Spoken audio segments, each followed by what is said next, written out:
لك التكريم يا قمر المعالي، فيك تجمعت زين الخصال، بعلمك علوت اليوم قدرا، فقدرك بين كل الناس عالي.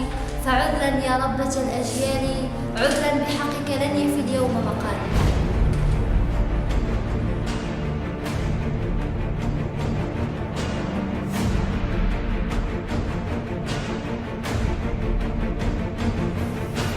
حينما نتأمل ونفتش في سبب تطور معظم الدول المتقدمة، ألمانيا، اليابان، سنغافورة، ماليزيا، وبالأخص قطاع غزة المحاصر، نجد أنهم ركزوا بالأساس على قطاع التعليم والمعلمين. فمثلا في دول أوروبية نجد أن راتب المعلم يفوق راتب الوزير والسياسي.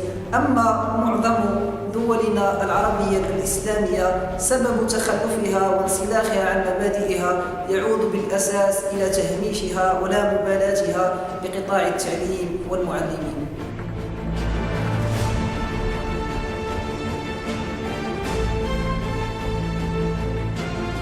كما كتعرفوا بلي التعليم والصحة هما العماد ديال كل بلاد، ولكن في بلادنا العكس.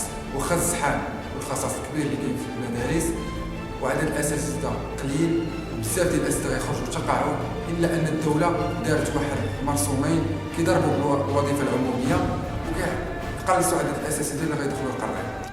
وملي ناضوا الاساتذه المتدربين كيهضروا على حقهم بطريقه سلميه وحضاريه، كتكافئهم الحكومه العبقريه بالقمع والزروطه والاعتقالات. وباش تحاول تناقش معهم المطالب الواضحه اللي كتهمهم وكتهمنا حنا كطلبه وطالبات وكتهمنا الشعب كامل.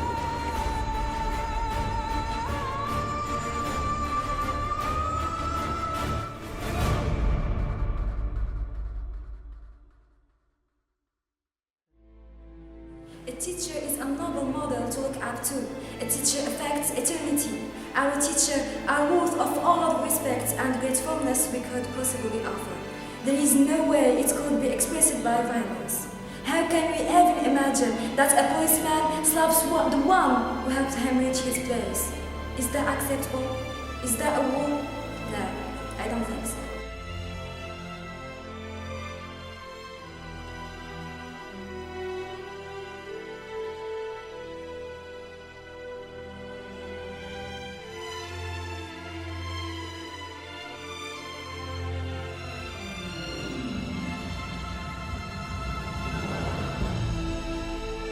لا للمرسومين المشؤومين، لا لخوفة التعليم العمومي. Nous sommes tous avec les professeurs